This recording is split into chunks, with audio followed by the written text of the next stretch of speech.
Birinchi savolda x, y uzra tub sonlar uchun e kuk x, y 84 ga va mana bu tenglik o'rinli bo'lsa x plus y ni toping. Ya'ni demak boshladi. X, y agar uzra tub son bo'lsa, ularni e kuki shu sonlarni ko'paytmasiga teng bo'ladi. Ya'ni x bilan y ko'paytmasi 84 ga teng. Keyingi tenglikda agar mahraj beradigan bo'lsak, 36 qo'shilgan x, y barobar 10 y. Bundan 36 ga 84 qo'shsak 120 barobar 10 y barobar 12. Y 12 tengligidan x 7 ga tengligi kelib chiqadi. 7 ga 12 ni qo'shsak natijasi 19. Ikkinchi misolda har bitta qavshdagi kasrlarni alohida bo'lib olamiz.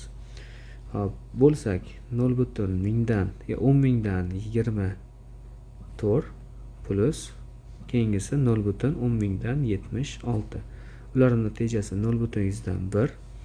0.100dan 1 ni 4560 ko'paytirsak 45.16. 45. Hop, 5dan 3 minus 42.3dan 1. Natijasi 3.15dan 4. A javobga to'g'ri keladi. Uchinchi misolda hop 3 xona son tuzildi. Demak, 3 xonali degani uchun 3 ta katak, ya'ni yacheyka chizib olamiz. Hop, mana bu raqamlardan faqat bir martadan foydalansak, demak, birinchisiga imkoniyatimiz 1, 3, 5, 7, 9, ya'ni 5 ta imkoniyatimiz bor. Bulardan bittasini ishlatib bo'lsak, uni o'rniga 0 qo'shilsa, keyingisiga ham 5 ta, undan keyingisiga 4 ta. Natijasi 100 ta. Demak, 100 ta son tuzishimiz mumkin. Endi ulardan ichidan 5 ga karralilarni ajratib olishimiz kerak. Uning uchun 5 ga bo'linish qoidasi. Oxirgi raqami 0 yoki 5. Hop, 0 qo'yganimizda, ya'ni oxir raqamiga hozircha bizda 0 oxir raqam. Unda birinchi raqamiga 5 ta imkoniyatimiz, keyingi raqamiga 4 ta imkoniyatimiz. Jami 20 ta son.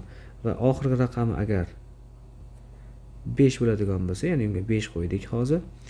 Birinchi raqamiga 4 ta, keyingisiga ham 4 ta. Natijasi 4, 4, 1. 16 ga teng. 20 taga mana bu 16 ta son, jami 36 ta. Demak, bizga kerakligi 36 ta. 36 taqsim 100. 100 ta sonning ichidan 36 tasi ehtimolligini topamiz. Ya'ni 9 taqsim 25. 9 taqsim 25 ga teng. Hop, keyingi misolda hop, har bitta geometrik reyslar har bitta xatini B1 va Q orqali ifodalay olamiz.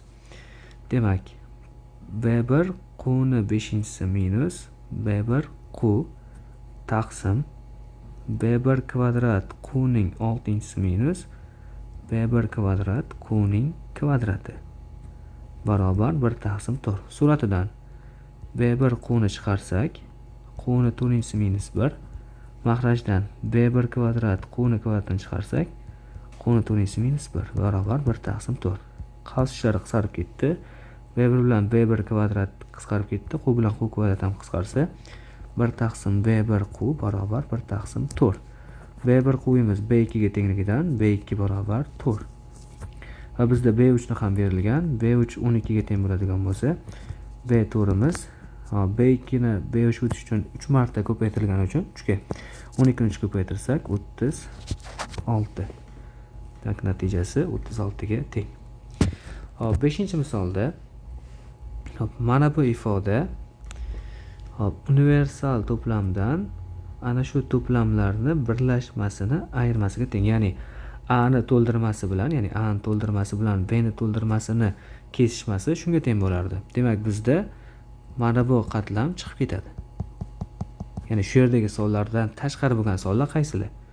Bular 10, 11, 12, 13 va 14. Ya'ni tashqaridagi sonlar aylanadi. Endi mana bu ketma-ketlikka, ya'ni mana bu to'plamga A bilan B ni kesishmasi deganda bizda qaysi sonlar? Ya'ni mana bu yerdagi sonlar olinadi. Bular demak 1, 2 va 3. 1, 2, 3, 10, 11, 12, 13, 14 jami 8 ta elementi bor. A javob. Hop, 6-masala. 40 ta buyum bozor narxidagidan 36 ta buyum narxi olindi va 1% arzonga sotildi. Hop, bu savdoda u necha foiz foyda qilgan? Aytaylik, buyum narxi x so'm bo'lsin. Ya'ni x ko'paygan 40 ga olish, ya'ni 40 ta BMWga x so'm bo'lardi. 40 ko'paygan x uni 36 tagi puliga oldi, ya'ni 10x taqsim 9. Endi shuni 10% ga arzon sotdi, 1% ga. 10x taqsim 9 ko'paygan 1 taqsim 100. Bu 0.1 x taqsim 9. 10x taqsim 9 minus 0.1 x taqsim 9 barobar 9.9 x taqsim 9. Javobi 1.1 x. Demak, x ni u endi 1.1 x qilib sotyapti degani bu. 1.1imiz 110% bo'ladi, ya'ni 10% foyda. B javob. 7-misolda hop, SN ketma-ketlik berilgan formulada nechta hadi musbat? Uning uchun biz AN, ya'ni umumiy hadini formulasini topa olishimiz kerak. Bilamizki, AN barobar SN dan SN minus 1 ni ayirmasiga teng.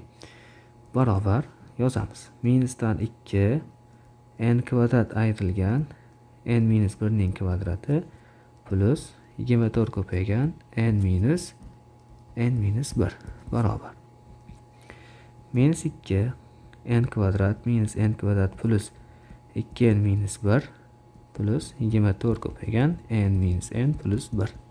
n lar qisarib ketdi, n kvadrat qisarib ketdi. Minusdan 4n plus 2 qo'shilgan 24 barobar 26 ayrilgan 4n. AN ni ifodasi 26 minus 4n. Shulardan nechtasi musbat hadli degan uchun endi 0 dan katta qilib ishlaymiz. 26 katta 4n 4 ga qisqartirsak 6,5 dan kichik ekan n. 6,5 dan kichkina bo'lgan eng katta natural hisob bu 6, ya'ni 6 ta hadi musbat. Hop, aniq integralni hisoblang. Buni hisoblashimiz uchun bizga mana bu formuladan foydalanamiz, ya'ni u dv barobar u ko'paygan v minus v du. Hop, bizda y darajasi x ni dx ni ichiga olib kiritsak, cosinus x integral d y darajasi x barobar u funksiyamiz cosinus x, y darajasi x funksiyamiz v. Demak, y darajasi x ko'paygan cosinus x minus integral y darajasi x d cosinus x. Cosinus x hosilasi y darajasi x ko'paygan cosinusni hosilasi minusdan sinus. Minus sinus bo'lgancha mana bu yer plusga aylanib ketdi va sinus x dx. Y darajasida x cosinus x plus integral yana y darajasi x d ni olib kiramiz. Sinus x d y darajasi x barobar y darajasi x cosinus x plus y darajasi x sinus x minus integral y darajasi x d sinus x barobar y darajasi x cosinus x qo'shilgan y darajasi x sinus x minus integral, endi sinusni hosilasi y darajasi x cosinus x dx. E'tibor bergan bo'lsangiz, mana bu integral bilan mana bu integral bir-biriga teng bo'ldi. Bu integral bu yoqqa plusga olib o'tsak, ikkita integral y darajasi x cosinus x dximiz teng ekan y darajasi x cosinus x qo'shilgan y darajasi x sinus x.